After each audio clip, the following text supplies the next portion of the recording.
early November, and we had a little bit of snow overnight, and you can see how chilly it is today because it's lingering on the carrots and the kale and a few other things that are uncovered.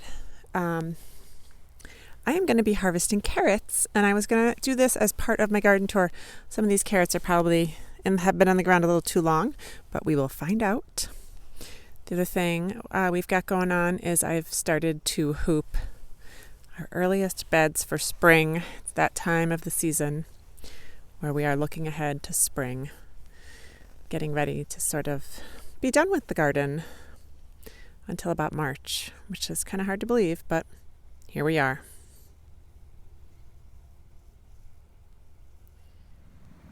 All right, well, I am pulling some carrots. These are my Danvers. We love these. They're massive carrots. And we're going to be putting these in our root cellar. We're going to start to be getting pretty cold. And so I have had carrots freeze in the ground on me by December, maybe even in November here already, since we've been gardening out here. So we like to get ahead of it. We've had a lot of good frosts. So flavor is at its peak here. And so I've got this bed behind me, and I've got one other bed just to my left. I have no idea how many pounds we have, but we'll find out. So I'll clean these off a little, and I'll show you the process of how we get them ready to put in our root cellar.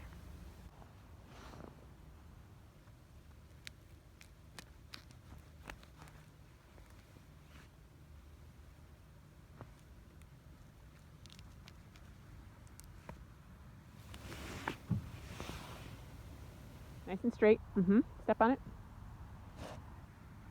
Okay. Now just bend it back just a tiny bit.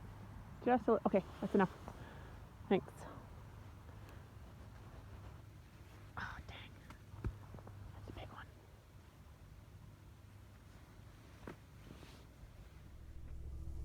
Well, it's Tuesday now. I think I started recording this on Sunday, and we pulled the first batch of carrots. I have gone and pulled the second batch. Haven't weighed them yet, but I am going to show you the process of how I get them ready for the root cellar, and I'm going to show you the root cellar as well. The other thing I'm hoping to pull tonight is I actually dig up my Brussels sprouts, roots and all, and put them in damp sawdust in 2 or 3 gallon pots, however big I think the root system needs. For support in the root cellar, I'll take all the leaves off, and I will show you that as well. And I am also thinking about pulling our cabbage, if not tonight, for sure tomorrow. Our highs are going to be below freezing the next couple days. So it's time to move the last bits of things I think that need a little extra protection out of the garden and into the root cellar.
Okay, so I am doing a little bit of work ahead of, we're getting really cold weather and possibly some snow overnight. These are Brussels sprouts. They are ones that I haven't harvested very much off of. So I pulled them out, roots and all, out of the planting here.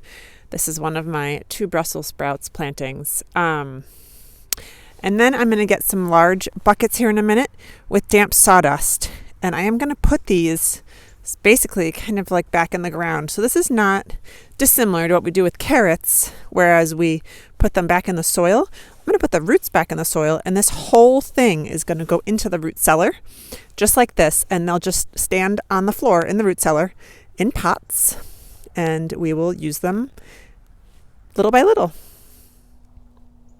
That has been sort of a slow but steady decline here, and even our kale are looking a little sad. I am probably going to be harvesting some of it. I just pulled the leeks and they were a bit frozen. I'm going to trim them down and put them in the root cellar. The last bits of food in the garden at this point are Brussels sprouts and kale, and that's it. I've got celery under here that I think probably is not happy. I could be proven wrong here. Let's see. Yep, not happy. That's what I figured. So I'm going to need to pull that when the, I'll just compost it when the weather gets warmer. I have a kitty cat that wants to say hi. Hello. Hello, sweetie. Well, one of the most important parts of our root cellar is this. This is a digital thermometer. This is the temperature inside the root cellar. This is the humidity. I want the humidity to be over 90%, ideally. 86 is pretty good. And this is the temperature inside the garage. It's 40 degrees and 35% humidity. So as you can see, definitely up in the humidity inside this closet, which is right behind here. And I'm going to show you. Okay, here's the root cellar. So we've got 3 shelves. I forget the square footage, but we calculated this based on putting up enough food for the winter. We obviously have a lot of room to grow, quite literally. We've got a couple of shelves that aren't even full. On this side, I've got carrots here, the carrots that I put away. I've got some different kinds of radishes, some salad turnips, some daikons. Here's some more daikons. These are more carrots, 2 more bins of carrots. I think last year we only had 1 bin of carrots. We got 4, which is amazing. This was kind of a fail. I tried to put celery up in damp sawdust. Doesn't look very happy.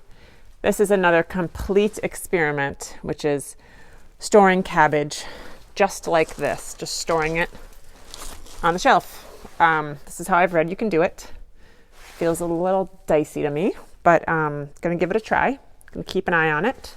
I've got 4 different Brussels sprouts here. So I just leave them like this, and I come out with a basket and I harvest them as we eat them. These will be Thanksgiving, Christmas, probably even my birthday. And then we've got pounds and pounds of potatoes still. They are the one thing in a root cellar that you don't need to store in damp sawdust. You just store them as is. And we try to eat potatoes a couple of times a week. This is really what we're trying to get better at, is putting food up, literally putting food up, putting it by for the winter months. And as I said, we've got a lot of room for improvement, which is great. One of my favorite things about gardening is that it's a constant, it doesn't matter how good you get, there's so much more to learn. And that opportunity to continue to hone a craft and always have room for growth is, I think, probably one of the reasons that I am absolutely passionate about gardening and will be until I take my last breath on this earth. It's just such a great way of being and thinking about living, and just a wonderful way to focus throughout the seasons. So anyway, I hope you enjoyed this tour. Thanks for watching. I am going to grab those leeks and put them in here. And I will see you again next month, if not sooner. And if you want to get in touch with me, you can always get in touch with me via Instagram direct message. That's probably one of the easiest ways to get in touch with me. You can sign up for my monthly newsletter on my website, which is seed2fork.com.